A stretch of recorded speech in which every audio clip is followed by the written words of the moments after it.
আসসালামু আলাইকুম। আমি প্রবাসী। তো আমরা কি আসলে কি মুসলমান? মনে হয় না। কারণ আমাদের মধ্যে ওই শিক্ষাটা নাই, যে শিক্ষা আমাদেরকে হযরত মুহাম্মদ সাল্লাল্লাহু আলাইহি ওয়াসাল্লাম শিখিয়ে গেছেন। ন্যায়, নৈতিকতা, আদর্শ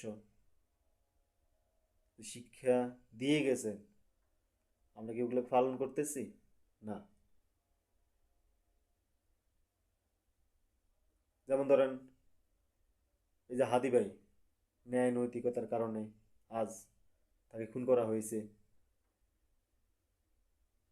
একমাত্র ন্যায় নৈতিকতার কারণে, ন্যায় নৈতিকতার কথা বলার কারণে। তো শত্রুরা এই মনে করবে ভালো মানুষ দুনিয়াতে থাকতে দেবে না, ভালো মানুষ দুনিয়াতে থাকতে দেবে না, চায় না দুনিয়াতে থাকুক, যেন তারা অপরাধ কায়েম করতে পারে।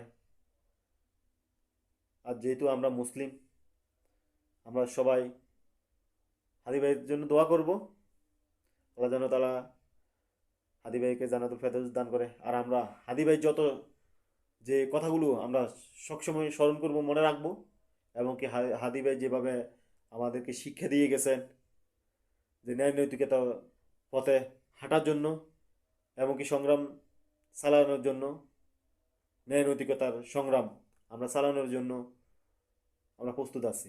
এক হাদি মরে গেছে তো কি হয়েছে, হাজার হাজার হাদি হাদি জন্ম নিয়েছে, ইনশা আল্লাহ।